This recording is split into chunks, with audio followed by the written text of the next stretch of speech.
O André Silva diz, trabalhei 3 anos de porteiro sem carteira assinada antes de entrar na vigilância. Agora tenho 22 anos na vigilância. O que posso fazer? Esse tempo sem carteira não tenho como provar. André Silva, legal a tua pergunta, que me permite sempre, eu fico perguntando quantas pessoas que trabalharam sem carteira, e no teu caso é muito importante, porque você trabalhou como porteiro, o porteiro dá para brigar para especial, dá para brigar. Se tiver o porteiro como especial, dá para brigar. Você vai juntar com os 22 anos da vigilância e vai fechar os 25. Eu estou considerando que você tenha esses 22 anos na data de 12 de 11 de 2019. Tá? 12 de 11 de 2019. Então, a primeira coisa, como é que você faz? Você precisa parar e pensar quais são os indicativos de prova que você tenha. Não é a prova, eu quero o indicativo. Por exemplo, testemunha já serve, mas só a testemunha não dá. Então você tem foto, você tem a foto, você tem um recibo, né? Você tem a declaração lá do lugar, lá do condomínio, do prédio lá que você trabalhou, você pode pegar uma declaração e você pode explicar o seguinte, que eles não vão ter prejuízo nenhum, porque já prescreveu. Então eles não vão ter prejuízo, não vão pagar, não vão desembolsar nada. Então você chega lá e explica, aí o responsável vai lá olhar na documentação, que deve ter algum registro, algum recibo, alguma coisa, algum documento lá, algum indicativo, né? Que indique que você trabalhou lá nesse período. Então você tem que parar e pensar assim todas as possibilidades, né? Eu digo aqui algumas, né? Fotografia, algum lugar que você foi que você disse que você trabalhava lá, alguma anotação de loja, algum boletim escolar de filho, alguma ficha, em algum lugar que você possa ter, né? Se você tiver algum recibo, e lá na contabilidade do condomínio que você trabalhava, porque geralmente aquilo fica registrado, porque eles não vão ter prejuízo nenhum, é importante você alertar isso, né? Agora, alguma coisa tem que ter, assim, um indicativo. Na pior das hipóteses, a gente pode fazer uma justificação administrativa só com as provas testemunhal, tá? Com as provas testemunhal e aí sim poder averbar esse período de 3 anos que são muito importantes, tá?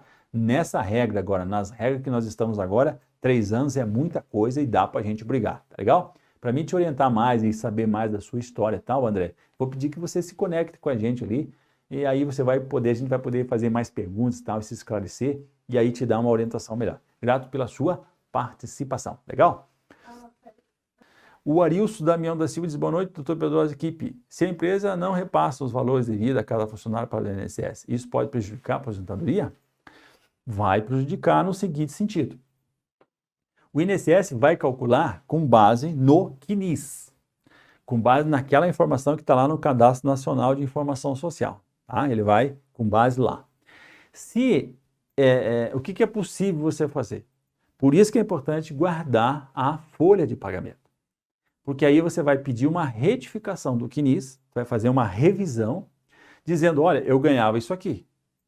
E essa revisão lá do CNIS, daí altera o valor da sua renda mensal inicial, tá? Então tem que tomar muito cuidado nisso aí, guardar as folhas de pagamento, tá? Guardar as folhas de pagamento ali, guardar a informação, porque muitas empresas hoje baixam na internet, né? Então você tem que pegar e fazer um arquivo lá e guardar aquilo para conferir. Sabe o que você tem que fazer? Eu vou dar uma dica aqui muito importante que eu sempre digo. Todo ano você pega, ou todo mês, você pode acessar o meu INSS e acessar o seu CNIS para conferir se está havendo a contribuição. E aí você, no final do ano, você já pede a retificação para o INSS.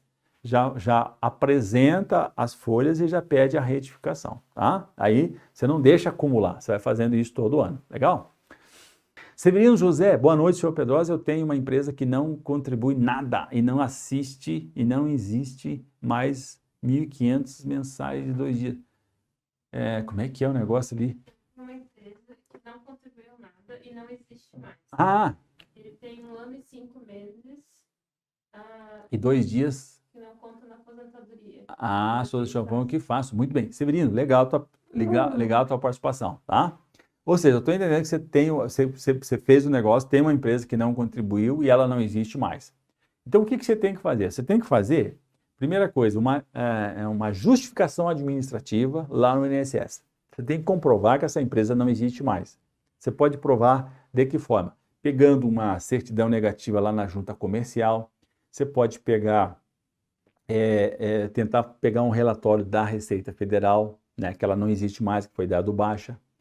E aí você vai fazer uma JA, uma justificação administrativa no INSS, comprovando que você trabalhou lá, que você trabalhou lá. Como é que você faz isso? Com a sua carteira. A sua carteira deve ter sido assinada. O que o INSS não está considerando é que não tem a contribuição referente àquele período. Então é muito importante que você comprove o valor que você recebia naquele tempo, porque esse valor que você recebia naquele tempo, que normalmente está assinado na carteira, seria o ideal que você tivesse folha de pagamento. Mas se você não tem, então era interessante você pegar as anotações da carteira e verificar os teus companheiros, os teus parceiros lá, os teus colegas de trabalho daquela época, para que eles sirvam de testemunha, né? Desculpa, para poder confirmar o quanto que você ganhava, porque essa justificação é exatamente para você alterar o CNIS e demonstrar uma circunstância do seu interesse, tá? Então, qual é a solução? Uma justificação administrativa, legal? Eu posso te orientar melhor, com muito mais detalhes, do que você deve fazer, de como comprovar que a empresa não existe mais e tal. E vou pedir que você se conecte ali com a minha equipe. Use o link do atendimento digital e entre, conversa ali, diga que estava na live e tal, e que aí a minha equipe vai poder te orientar, legal?